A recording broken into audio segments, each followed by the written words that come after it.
What's going on, guys? Marco here with Front Yard Fantasy, and I am bringing you my two must-draft running backs. So when I look at running backs, there is a ton of options, obviously. Some of them are the guys you always know about, the guys you always hear about, and you have for the last, 2, 3, 4, even 5 years.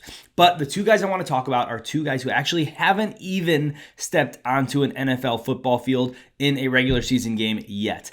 Now, my number one guy that I need you guys to hear is Travis Etienne. Now, he is one of those players who is coming back from injury. He had a Lisfranc injury last season. He had surgery. He's back on the field.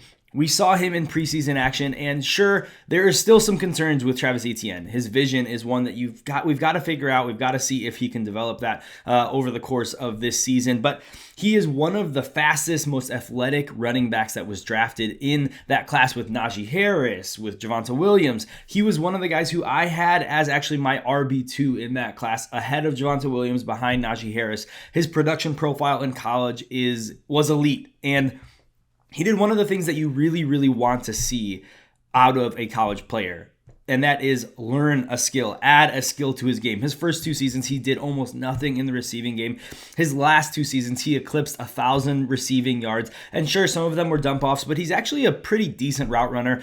His hands aren't as natural as you'd like them to be, but they are good enough to be someone who is going to be a safety net and probably the primary motor and engine to this offense in 2022. He's playing with his college quarterback, Trevor Lawrence, who was desperate for a reliable pass-catching option last season. Obviously, they've got a new regime, a new head coaching staff, and Doug Peterson is there. So that matters because they're obviously going to want to probably incorporate another running back out of this backfield. That's Doug Peterson's style. That's his coaching scheme. That's his offensive style. And it will likely be James Robinson. And James Robinson is a very good player.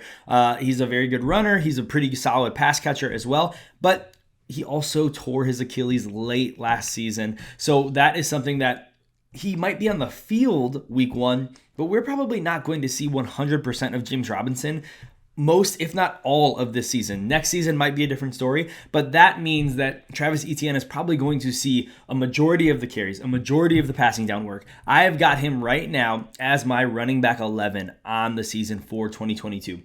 This team threw the ball 602 times last year. 602 times. There isn't a single pass catcher on this team who has caught over 78 passes in one season. There is 602 available pass attempts, 602 pass attempts that this team made. It's likely that they have to throw around that many times this year, maybe a few times more.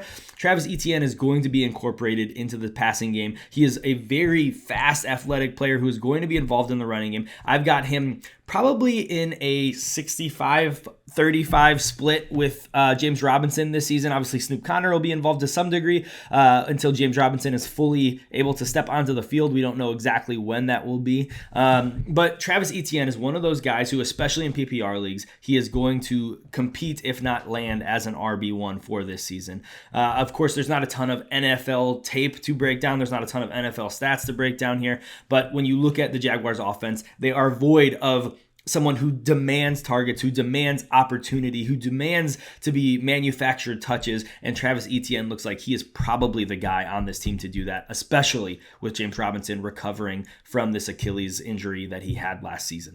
All right, the number 2 guy I've got to talk about is Breece Hall. Again, we don't have NFL tape to break down. We don't have NFL stats to break down, but he's one of the more productive college running backs coming out of college. He dealt with some injury, but now he is back, and he profiles as athletically, he profiles as one of the best prospects we've seen in a long time. Very similar to a Jonathan Taylor. He's not maybe as physical of a guy, but that's okay because he is a much smoother runner than Jonathan Taylor. When you look at what Breece Hall does well, vision, patience, footwork, speed, athleticism, basically, and this is something I have to eat crow on a little bit. I actually had, before all of the pre-draft process really started, I had Isaiah Spiller as my RB1, Breece Hall as my RB2, and I have to eat a little crow there because I did not expect Breece Hall to just blow up all of the physical metrics that he blew up. And sure, combine doesn't matter a ton, but when you see Breece Hall run, it's just so smooth that he doesn't look like he's working that hard to be that strong and fast. But he showed us that he actually is that strong and that fast. And so he is one of those guys who's on a Jets team that lost Mekhi Becton, it lost an offensive lineman, and that matters to a degree, but he is going to probably dominate scoring opportunities because Michael Carter isn't really the physical runner that Breece Hall is. And he's going to probably see a small edge over Michael Carter in the passing down work. When you look at what Michael Carter brings to this New York Jets team, he's probably a passing down guy. He's got a little bit of speed, but not burner speed. He's a perfect 1B handcuff to Breece Hall. Breece Hall is better at every phase of the game than Michael Carter.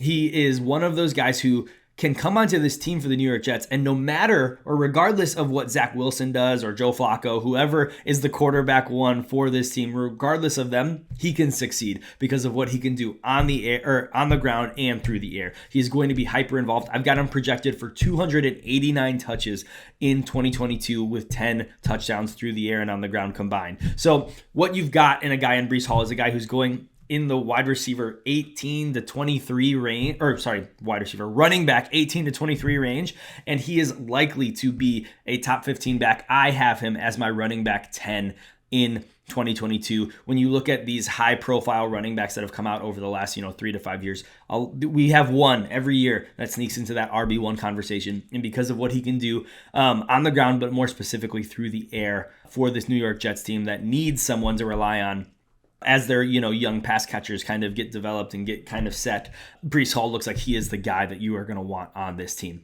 All right, if you've got any questions, hit me up on Twitter at Marco_14P. Drop questions below. I'll get to them as soon as I can. Been a little bit slower to get to comments, but I'm going to get to them, I promise. Or like I said, hit me up on Twitter at Marco_14P. Thanks for hanging out, and we'll see you next time. Peace.